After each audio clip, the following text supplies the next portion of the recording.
This morning, I want to do, I'm doing a 5-minute presentation from the ABC. So have you been in a place where you're serving the Lord, but yet there is something that is missing, or you feel something is missing? So this morning, I want to talk about what is missing. And I'm going to use a lesson from the ABC, it's ABC 1, lesson 1, migration. But then we have to ask a few questions this morning. And when the Bible talks about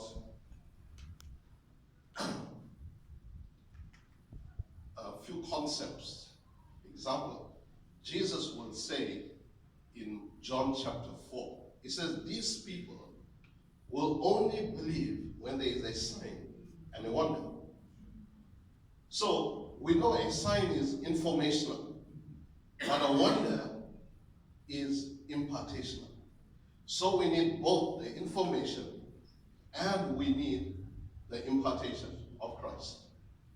So when we look at a few things, we have an instrument called ABC.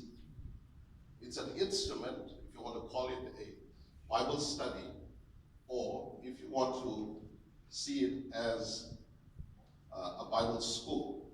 It's designed to develop the believer to sons of God for production and purpose, so that you can hear, you can listen, and you can do. So if you look at John chapter 5 and verses 1, the Bible says, after this, Jesus went to the Passover. So we have to ask ourselves a question. What did he mean when he said after this? After what? When you look at the words after this, after has to do with administration. After has to do with admission. After has to do with accompaniment or succession. This has to do with empowerment or accusation. You say, this fellow. Also, when you say after, you are saying, you are admitting, I have another priority. So if you put these two words together, we are looking at participation and transfer. So what did Jesus speak about when he talked about participation and transfer?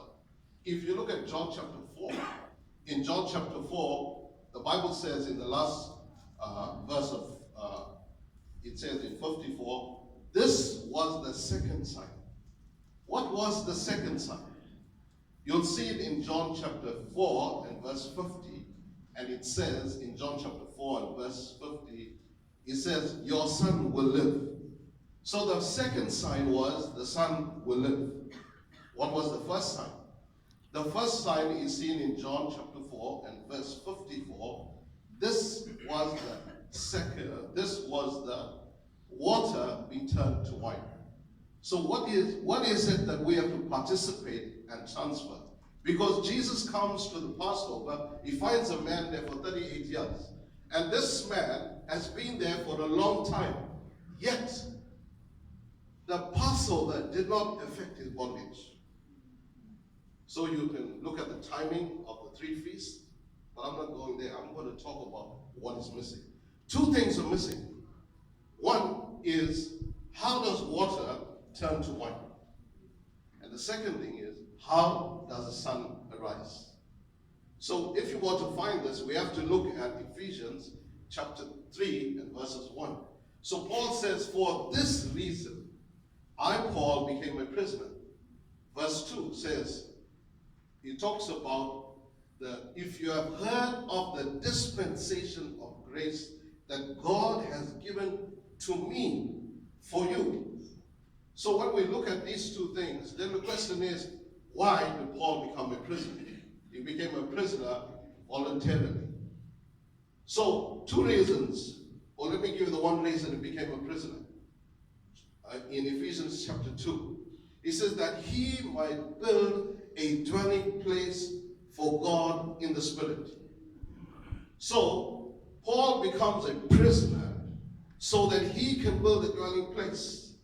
And the dwelling place is the Son.